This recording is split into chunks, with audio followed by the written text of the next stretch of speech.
The war had ended, but its echoes still lingered in the emptiness of space. Captain Elias Munro had seen enough destruction to last a lifetime, but even he was not prepared for what he found drifting on the edge of the known galaxy.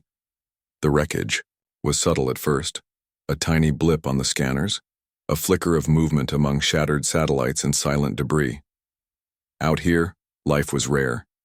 Most humans who ventured this far never returned. Most had forgotten the beauty of stars, the warmth of air, the softness of another hand. And yet there it was, a small escape pod, battered and barely holding together.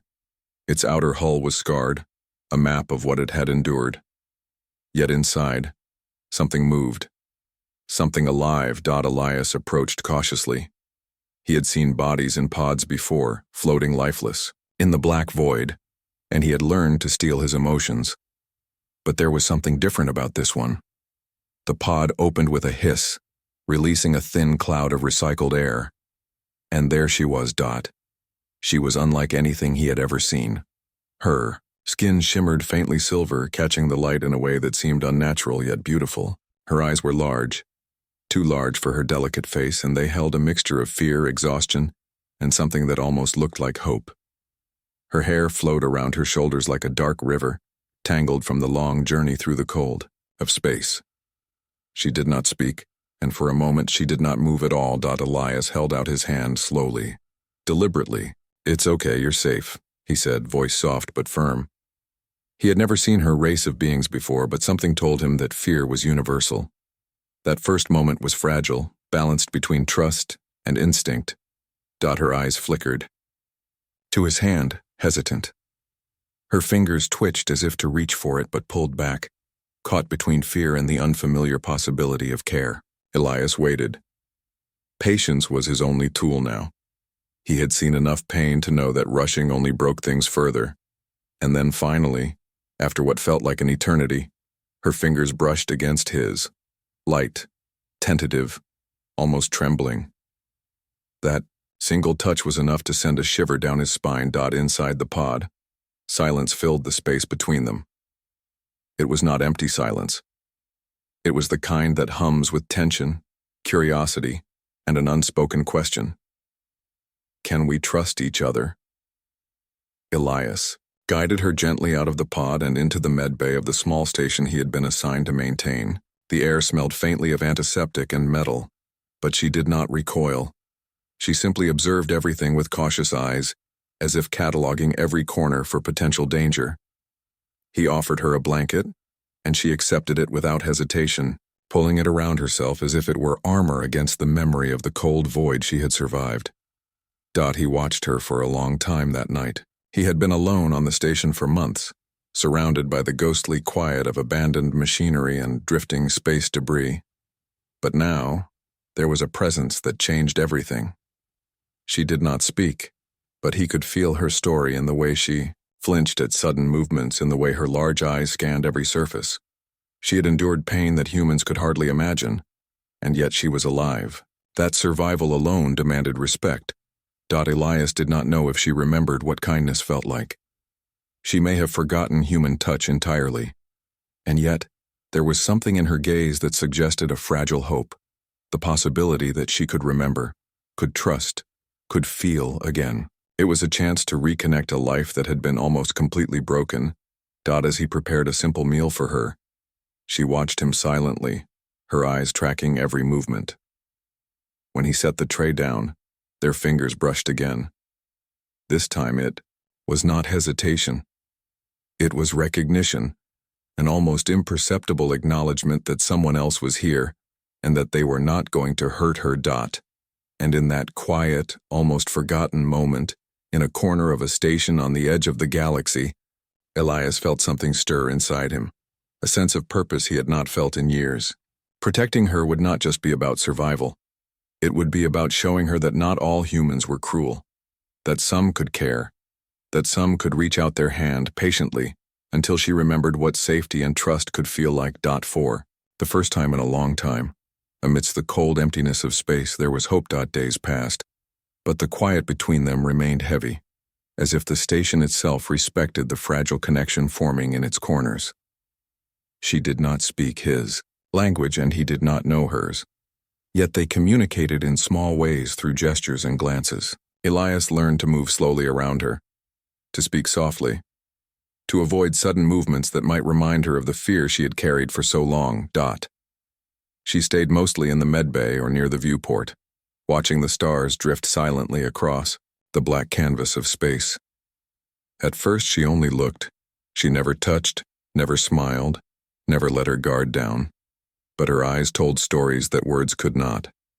They spoke of loneliness, of pain, of a longing that had been buried beneath years, of captivity. Every time she glanced at him there was a flicker, a momentary softness that vanished as quickly as it appeared. Elias tried to give her space while showing he was there.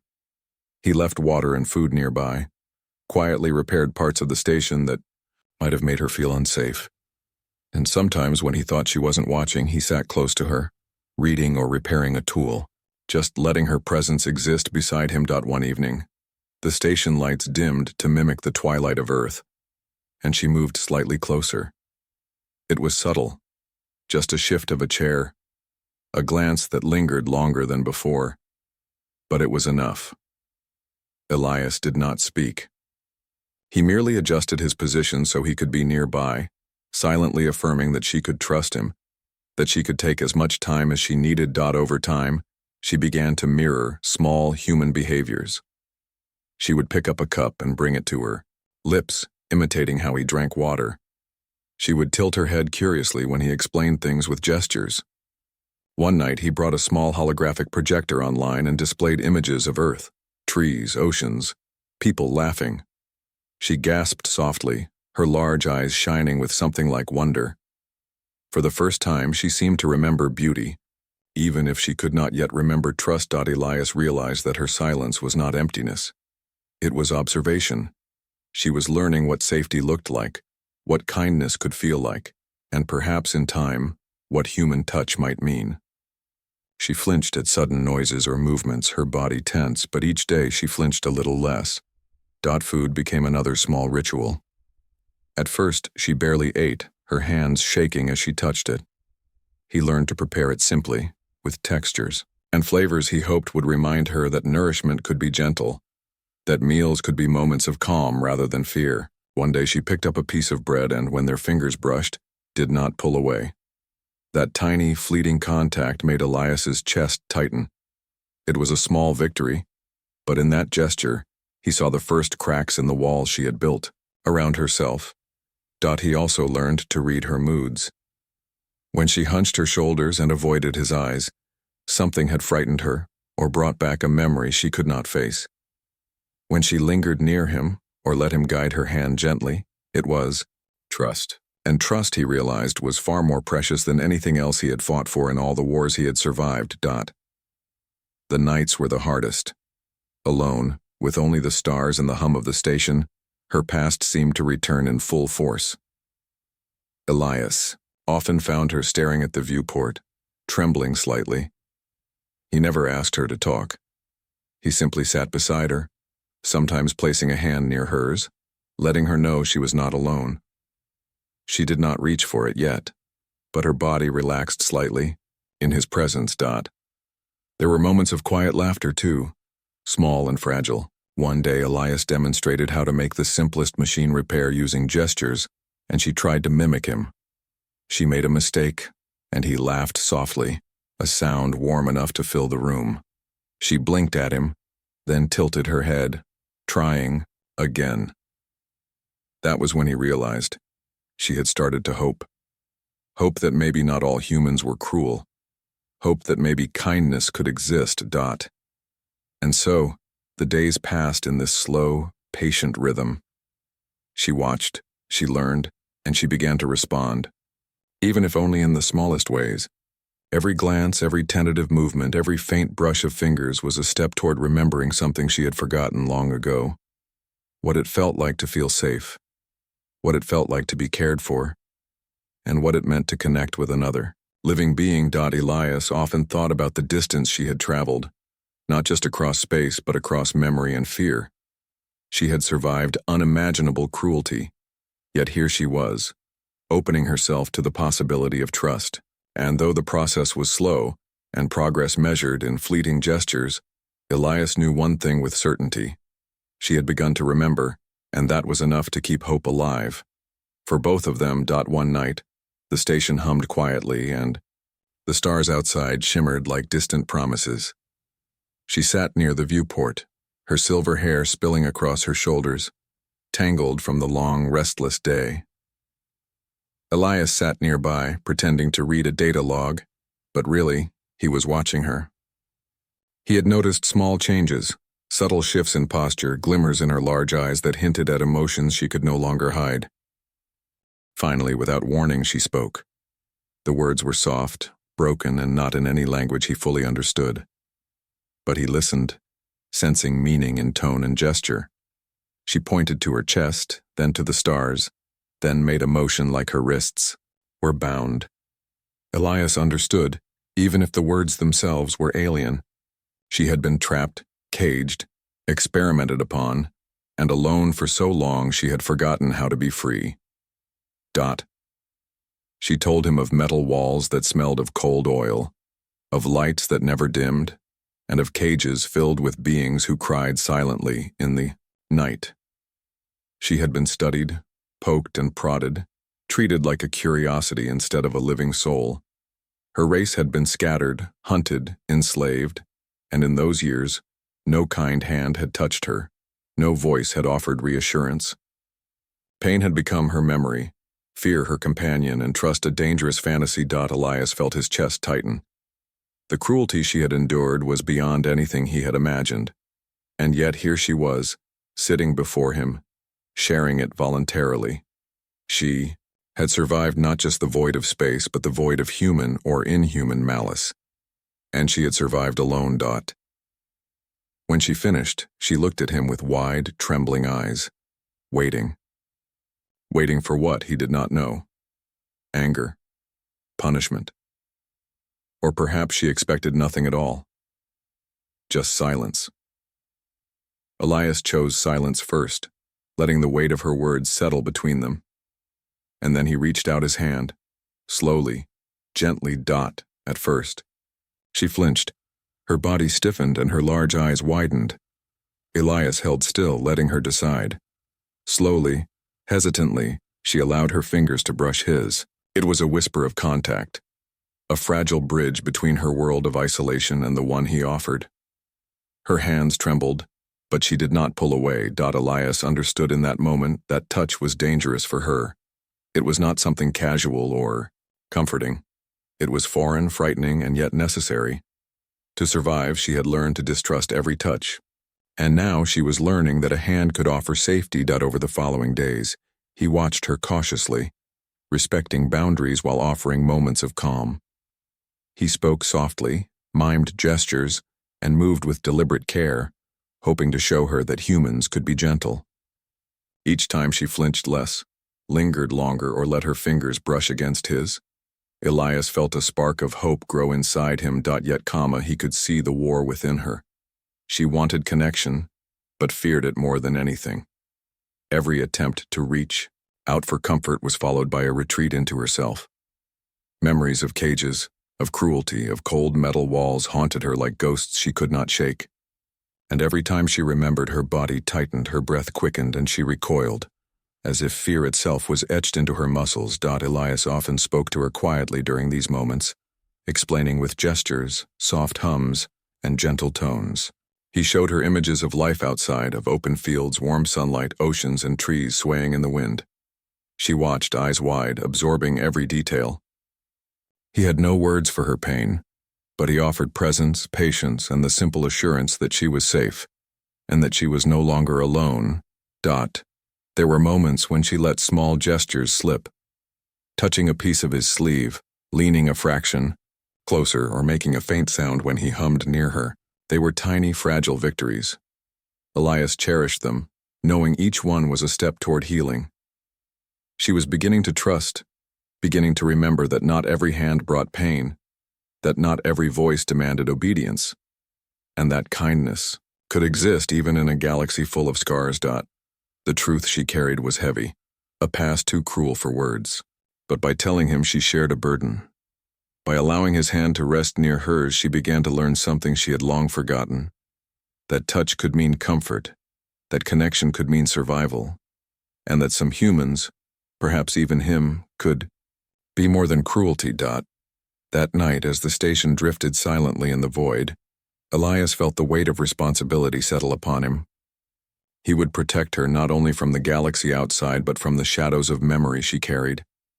He would be patient, gentle, and unwavering, and he would show her that human touch, soft, kind, and without expectation, could heal what years of pain had tried to destroy. In that quiet, fragile moment, something changed.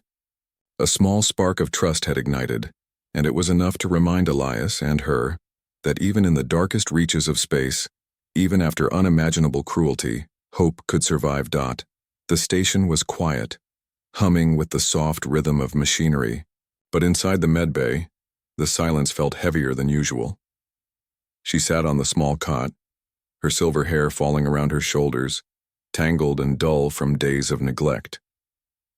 Elias watched her from a few feet away, unsure if he should speak or simply wait.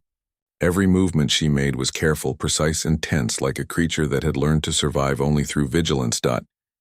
He had tried to give her space, to let her come to him in her own time.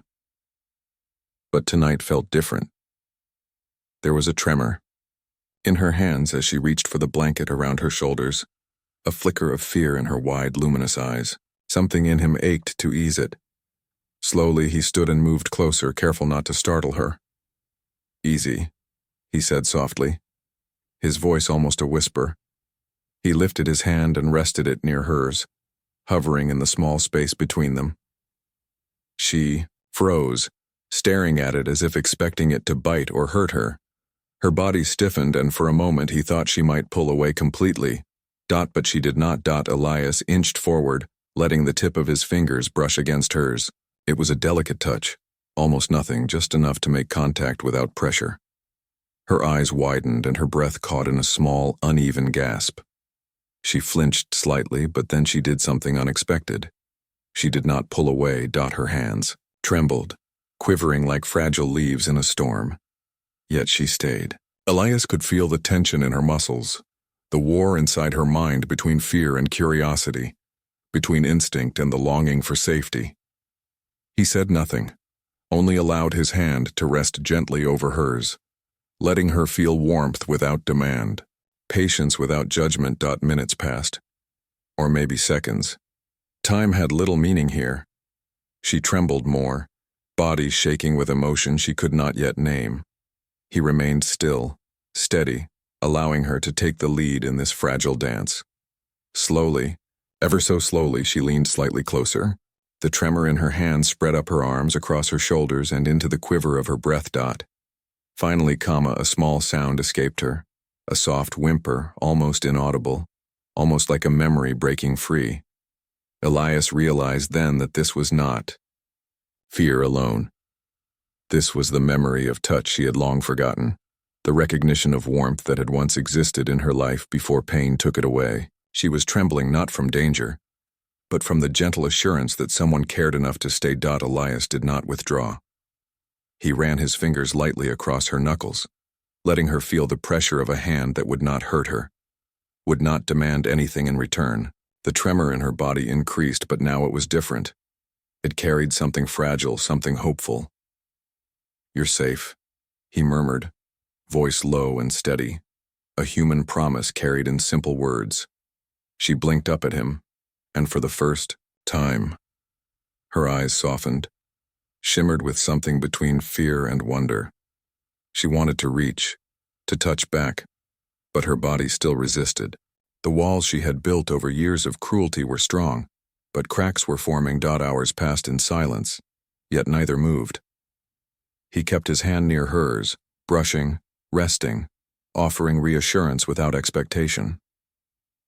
She leaned more into his presence, head tilting slightly toward him, breathing slowly, letting herself absorb the reality of care.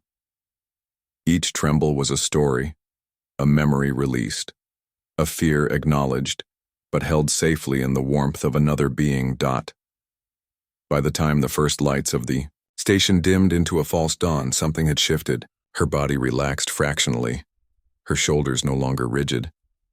The tremor in her hands had slowed to a shiver, and when she finally let a faint, hesitant squeeze of her fingers meet his, Elias felt an ache of relief and hope he could not put into words. This first touch was not merely contact, it was a bridge. It was the start of trust, the start of connection, the start of reminding her what it meant to feel safe in the presence of another, to allow warmth where there had only been cold. And as they sat together in the quiet hum of the station, Elias realized that this fragile moment was more powerful than any weapon he had ever wielded, any battle he had ever fought. It was proof that human care, human touch, human patience could heal even the deepest wounds left by cruelty and isolation. For the first time in years, she was trembling for the right reason. And that was everything. The days that followed the first touch were both gentle and confusing. She moved with more confidence, yet hesitation lingered in every step. Her body had begun to remember warmth, but her mind was a battlefield. Every moment of comfort felt like a risk. Every kind word he spoke, every small gesture of care, stirred emotions she had long buried beneath layers of fear. She had survived by trusting no one. In her past, trust had been a weapon against her, a promise that led only to betrayal. Metal walls and endless experiments had taught her that closeness meant danger. Human hands had once caused pain.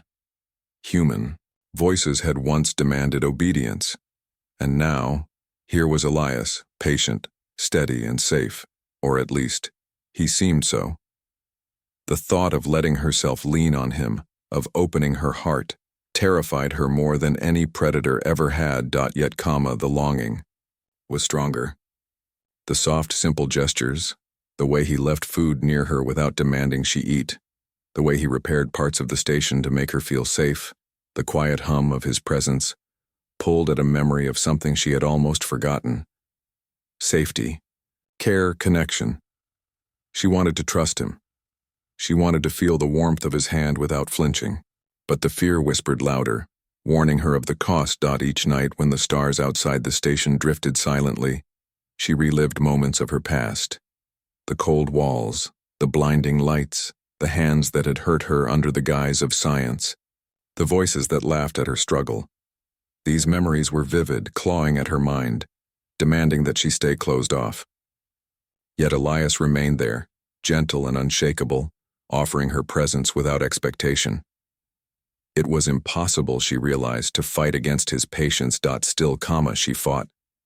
Some days she recoiled from him, even as she longed for his warmth. She would flinch when his hand neared, her shoulders tensing, her breath catching. She would pull away, retreating to the corner of the med bay, curling herself into a protective ball. The ache of loneliness was constant, but the ache of fear was louder. And in that battle within her, every victory over fear was tiny, but significant. Elias noticed these fluctuations, but he did not force her to explain. He had learned to read her gestures, the way her eyes darted away, the way her hands trembled, when old memories surfaced. He learned that patience was more powerful than words, that silence could be a sanctuary, and that sometimes the smallest touch, just resting his hand near hers, was enough to let her feel a fraction of trust without overwhelming her. Still, she hated herself for needing him. She hated the way her heart raced when he sat nearby, the way her body longed for the safety he offered. She had survived alone for so long that dependence felt like weakness, but denial brought no comfort. She realized that even in isolation, even when survival was all she knew, her body remembered something more. The connection she had almost forgotten, the touch she had never thought she would feel again. Some nights, she would stare at the stars with him quietly. She would trace patterns on the window with her fingers, sometimes brushing against his as if testing the boundaries of trust. He never flinched, never moved away, letting her decide the pace. She wanted to feel brave enough to lean into him, to let herself rest against his shoulder. But fear and memory created walls stronger than any cage. And yet, the longing persisted. She began to recognize small victories, allowing him to sit closer, letting her hand brush his without pulling away, even offering the faintest smile when he laughed softly at her attempts to mimic human gestures. Each step forward was a battle, each tremor a reminder that she was alive, and each hesitant touch a promise that she could heal. Elias, ever patient, never demanded, never pressured, and never let her fear dictate his care. He had learned that trust could not be forced, that healing was a process measured in moments, not milestones. He remained her anchor, quietly showing her that not every human was cruel, that some could offer kindness without expectation, and that safety could exist in the presence of another. Inside her, the conflict raged on. Desire for connection battled fear of betrayal. Memory clashed with longing. She hated how much she needed him, yet could not stop needing him. And in that struggle, she discovered a truth she had almost forgotten. To survive was not enough. To live fully, to feel, to allow another being into her life. This was what she truly wanted. That night, as the stars drifted past the viewport, she curled slightly toward his presence, trembling not just with fear, but with hope. She did not fully understand it yet, but she knew one thing: human kindness, human touch, human patience. It was a dangerous, terrifying, and beautiful thing. And she wanted it, even if it scared her more than anything she had ever known. The station was quiet that night, almost unnaturally so, as if even the hum of machinery had softened to let the moment breathe. She sat near the viewport, legs curled beneath her, staring out at the black expanse of space. Her silver hair spilled across her shoulders, catching the faint light of distant stars. Her eyes were distant, filled with memories she did not want to speak aloud, yet she could not escape them either. Elias sat beside her, a quiet presence, careful not to move too quickly, careful not to startle her. Words had been tried and failed before. Gestures and patience had worked better. He watched her for a while, noting the tension in her shoulders, the way her fingers drummed lightly against her lap, the subtle tremor in her breathing. She had come far since the day he first found her, but the past still haunted her every moment. Tonight, something shifted. Maybe it was the stillness of the station, the quiet comfort of his presence, or the soft light of the stars spilling through the viewport. Elias reached out slowly, deliberately, and let his fingers slide gently into her silver hair. She froze instantly. Her body stiffened as if electricity had passed through her veins. Her breath caught in her throat, sharp and trembling. For a moment she remained completely still, wide-eyed and silent, as if trying to understand whether this warmth was real or just another cruel trick of memory. Then, almost imperceptibly, her body began to shake. Her hands clutched the blanket. Around her shoulders, her legs curled tighter beneath her. Her lips parted, and a soft, choked sound escaped her throat, a sound she had not made in years. Elias did not pull back. He did not move. He simply let his hand stay, letting her feel the gentle pressure, the warmth, the safety he offered without words. Tears gathered in her eyes, threatening to spill. She had not felt kindness like this in so long that her body could barely comprehend it. Every nerve screamed in disbelief. Every muscle responded with fear. Yet something deeper, something more profound, urged her to stay, to allow herself to experience what had been denied her for so many years. The tremor in her body grew, moving from her fingers to her shoulders, to her chest, to the rise and fall of her breath. She had forgotten the sensation of trust, the sensation of care. And now it was flooding back all at once, overwhelming in its intensity. Elias stayed, patient, steady, allowing her to remember without rushing, allowing her to feel every fragile sensation safely. Her hands twitched, reaching for his in small, hesitant movements, only to pull back again. Fear and memory battled with desire and relief. The trembling continued and her eyes closed, as if closing them might make the sensation less terrifying and more bearable. She leaned slightly toward him, her head moving closer without fully resting, letting the warmth of His hand brushed her hair in small waves. Minutes passed, though it felt like hours. Her trembling slowly changed, not from fear but from recognition. She remembered in ways deeper than memory what it felt like to be alive, to be safe, to be cared for. The sensation of human touch, once alien and frightening, had returned to her body like a long-lost melody, delicate and hauntingly beautiful. Elias whispered softly, barely above a breath, "You're safe, I'm here, nothing will hurt you." Words had power, but touch had more. And in that moment, touch became a language she understood completely. Her body shook in response, tears spilling freely, but the trembling now carried relief, healing, and the quiet joy of rediscovery. When she finally leaned fully into his presence, letting her forehead rest just slightly near his arm, the tremor softened to a quiver. Her shoulders slumped, and a sigh escaped her, deep and long. She was exhausted emotionally and physically, but she was alive in a way she had not been for years. The past still haunted her, yes, but tonight, for the first time, she was allowed to feel the present without fear. Elias continued to hold her hair gently, stroking it with care, letting her tremble, letting her heal. He said nothing more. Words were unnecessary. The warmth, the patience, the unspoken promise of safety was enough. And in that quiet station, amidst the endless stars, she remembered fully what it meant to be touched without pain, to trust without fear, and to feel human again. She trembled not from terror, but from the overwhelming, fragile beauty of rediscovery. That night, she slept with her head near him, still trembling slightly, but safe, finally safe, and more alive than she had been in years. Days turned into weeks, but the station no longer felt empty. The once quiet medbay now held a soft rhythm of life, small movements, gentle sounds, and quiet laughter. She had begun to eat regularly, to speak in broken words that Elias was slowly learning to understand, and to sit closer to him without fear. Her silver hair, once tangled and dull, now shone faintly under the station lights, reflecting the care and patience that had touched her life.